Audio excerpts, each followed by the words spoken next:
Hi, everyone. This is Michelle Gramoglia, the president and CEO here at Woodland Pond, and this is my weekly address for Tuesday. Today is Tuesday, August 27th, 2024. This afternoon in the courtyard outside of the pub, we will be having a brain health group sponsored ice cream social.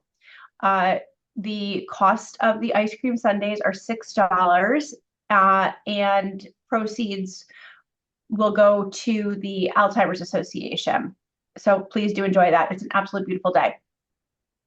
On Friday at 1 p.m. in the PAC, we will be having a guest lecture by Professor Rose Rudnitsky, and the topic is Hate Starts Younger Than You Think. So if you'd like to join that, go ahead and do that at 1 o'clock on Friday in the PAC. And Friday at 3 p.m. in the courtyard, the Starlight Trio, who has come and performed for us a number of times, will be here with live music. So enjoy all of those events. For September, we are working vigorously to finalize the calendar of all of the events that we will have to celebrate our 15-year anniversary. And you are going to just love what we are going to be bringing to you. So be excited to see that in the newsletter when it comes out at the end of the week. We do still need residents to sign up for both the Pioneer panel, which, as I mentioned, I think on the last weekly address, will be a panel style discussion held in the PAC with some of the original Pioneer residents that moved in 2009. So if you'd like to speak and talk a little bit about what you remember from those very first days, we'd love to have you join us. We're hoping to get at least 4 to 6 residents that were here that are willing to tell their stories. And again, if anyone has any memorabilia from back in the day, pre-construction, construction, etc., please do contact either Gretchen or Lindsay, and we will get that stuff put together. The other thing that we are looking for residents to sign up for is the Woodland Pond Musical Showcase that we'd like to hold, which will feature individual musicians and singers. We've got a couple of people signed up. We have a couple of people that I know play instruments or sing and have that talent that have not signed up yet. So I may very well make phone calls to some of you. We would love to see you do a number, 5-minute performance or, 5 or 6 minutes is all we're looking for. And just to get a bunch of people, we're also going to open this up to staff members that play musical instruments and sing. So we are very excited about that. Rob has asked me to let you know, if you haven't already noticed, that window cleaning has started, and the new window company is moving very quickly. So the way this works is inside windows get done first, then the outsides of the windows get done. And once the windows are complete, the independent living staff do put the screens back. Getting the screens back in on thousands of windows in the building does take some time. So if you have an urgent need to get your screens back in, truly urgent, just let us know and we'll try to prioritize that. But otherwise, if you could just be patient with that, that would be great. You can see out my window. They did my windows this morning. They are crystal clear. So it's very exciting. We have had a couple of comments in Happy or Not Machine about ice cream. And again, similar to, the changes with the coffee, these are all things that are a work in process and definitely preference issues. So a couple of people have asked why the switch. And there are a couple of reasons. So the prior product that we were utilizing, which was Perry's ice cream, was available to us through a contract with a creamery that was local. And they actually were bought out by venture capitalists. And since that company was bought out by the venture capitalists, they have decimated the company. So we have been having an incredibly hard time obtaining creamery products from that company. So that was not an acceptable level of service for us. And so that was the first thing that kind of prompted us to look and see what other opportunities were available for us in our market. So we ended up interviewing a number of different options and taste testing and so forth. And of course, Hershey's has an excellent reputation for quality products and so forth. And the really important thing that the Hershey's line is able to offer to us is a much, much greater depth of variety and varieties for alternative diet. So for example, vegan options, dairy-free options, sugar-free options. The prior company just didn't offer that. Perry's doesn't have those kinds of things in their line. So while some of you may not like the way that this chocolate tastes versus the chocolate from the prior, we really have to look at the whole complement of what our resident needs are. And there are a lot of residents that are really looking to move into whether it be sugar-free or dairy-free or vegan options. We want to be able to give them more variety than just maybe one flavor a month. So there are a lot more flavors just available to us for regular ice cream and then all the specialty ice creams. And so this was an exciting opportunity for us. If you have continued concerns about issues that are not preference related, so if it's a quality issue, there were a couple of comments that maybe the ice cream came out a little bit too soft, for example. Please do put those in Happy or Not, and we will continue to work through that, just like we are continuing to work through and get everybody up to speed on the coffee situation. We will be resuming the next round of focus groups for residents and staff to look at the most updated concept drawings for any of the areas in the community building where the concept drawings have changed. So I want to be very clear about that. These focus groups will just be with Dave Roberts because he will be able to show you and present to you the latest design images and take your feedback and then get that back to our design team. We will not be having focus groups at this time with any of the footprints that have not changed or any of the layouts. So last time we met with all of the focus groups, it was the design teams. As we go forward in this process now, the rounds of focus group meetings will be focused on those areas where the actual concept drawings or plans have changed.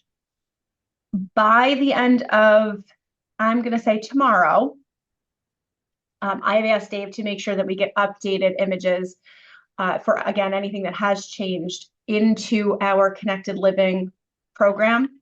And Connected Living is accessible on the large touchscreen TVs that we have throughout campus, as well as on your computer and handheld device. We can actually issue instructions for those that don't have the Connected Living app on your phone. But this is a great way for you to be able to stay totally current on the aesthetic of what we're looking at. Of course, everything's subject to change. And also tied into this, Dave will be beginning weekly addresses on construction updates and design updates starting next Friday, not this Friday, but a week from Friday. And I believe that they're roughly around the same time as mine daily when I have them on Tuesdays. And I believe that they're going to be re-aired, but you can take a peek at your Woodland Life newsletter to verify that. We are really just looking for as many possible ways to be giving you opportunities for understanding where we're at, in addition to the monthly meetings at the management Q&A and your participation in the focus groups, being able to look at the renderings and the concept drawings and give us feedback. All of these are ways to keep you continually updated and get your feedback and incorporate those things. Let's see, the next thing I wanted to just mention, I think I've decided that at my weekly addresses, I would like to start doing a little reminder or did you know kind of little segment here, because I think that there's a lot of things here that happen that residents may not have any idea go on. So today what I want to highlight is our overnight security function. I don't know how many of you know this, but you will now know because you're going to hear from me that every night, starting at 11 p.m., which is when our receptionist at the health center leaves, we have 3 security guards on site that begin their shift at 11 p.m. and work until 7 a.m. So they do a few things. First and most importantly, the reception desk at Woodland Pond is required to be manned by Department of Health regulations 24/7. Them being there and having coverage for breaks or if they need to use the restroom or whatever it is, it's essential that we have more than one person so that we never have an interruption in somebody sitting at that desk. And the purpose of that person is, of course, to provide security to the building, but also to be available to respond to any critical emergencies that occur not only in the health center, because they really are here as our eyes and ears overnight, in addition to the nursing staff and so forth, but they do provide that function at that desk, which is critical. They also keep the screen up on their computer. Actually, reception does all day, which has all of our camera feeds. Presently, we have more than a dozen cameras, primarily in exterior locations, but also in a number of sensitive interior locations like our loading dock area, our computer server room, our central supply room, and as of today, the fitness center, all for safety reasons, but reception and the overnight security keep those images up on their screens on the computer there all day and all night. The security guards also do rounding. So the two security guards that are not sitting at the desk round the building and the grounds.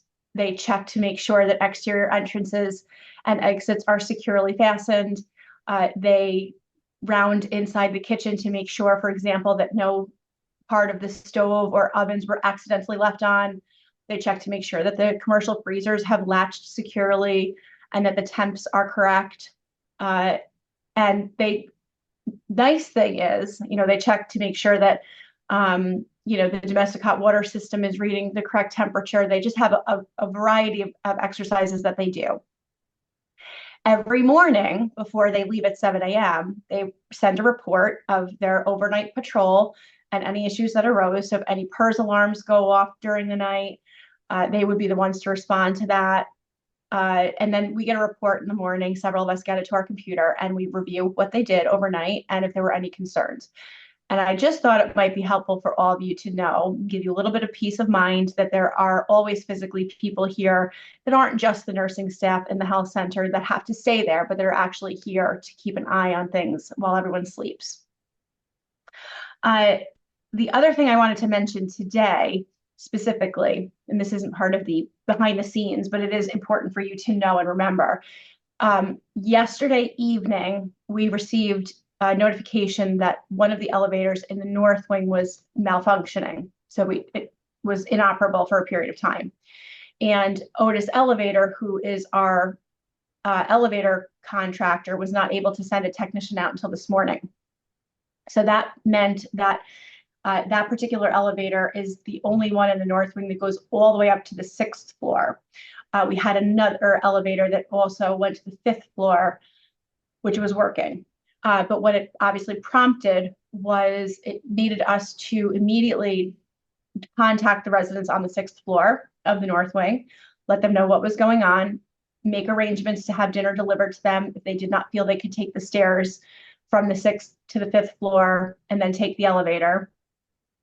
And also for us to understand which residents had early morning appointments this morning and anticipate what their needs might be in terms of getting, from the 6th to the 5th floor. What this all prompted, as it does sometimes, is a realization and a recognition that sometimes elevators don't work.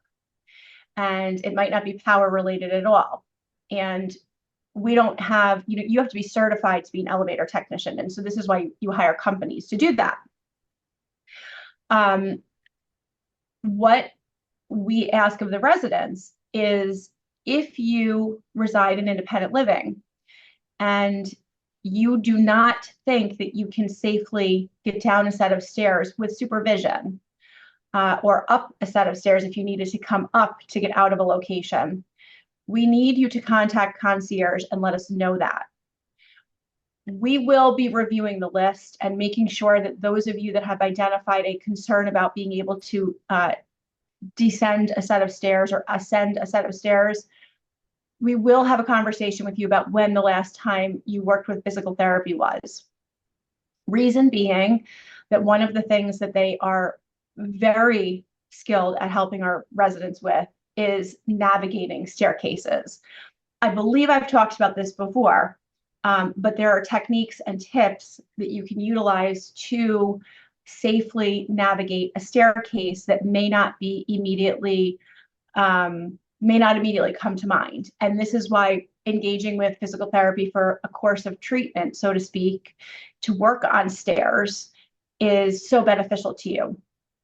But we really need to know who those people are so that we can immediately, in the event of an emergency, for example, deploy first responders to those people that cannot do stairs. Fortunately, we had no issues. We were able to work with the residents that needed to get to appointments this morning safely downstairs without needing to be put into an evacuation chair, for example. They were able to very slowly and carefully do the stairs. So that was great. But we want to help and support you in this process. So please just do keep that in mind and let us know if you need to be on that list. The last thing I will just mention is you will, if you live in independent living or assisted living today, you will be getting a memo from me with a refund designation form attached to it. Some of you have already turned these in. If you haven't, the letter explains why we need them and what the deadline is and how you can go about filling those out. This form changes periodically. I think in the last 15 years, it's probably changed 3 or 4 times. It's not frequent, but we do need to make sure that your exact wishes for any refund that you might be in receipt of from Woodland Pond or your estate or your designees, beneficiaries, that we know exactly what your wishes are, and they need to really be enumerated on that form. And this could be for someone that has a refundable entrance fee, or even someone that has just prepaid their monthly service fee and then passes away or moves out before the end of that month, and a refund of that prepaid monthly service fee is due. So this really does apply to everyone, and we ask you to take care of that. I don't think I have anything else for today. I hope you all have a great day and enjoy this absolutely beautiful weather, and I will see you next Tuesday.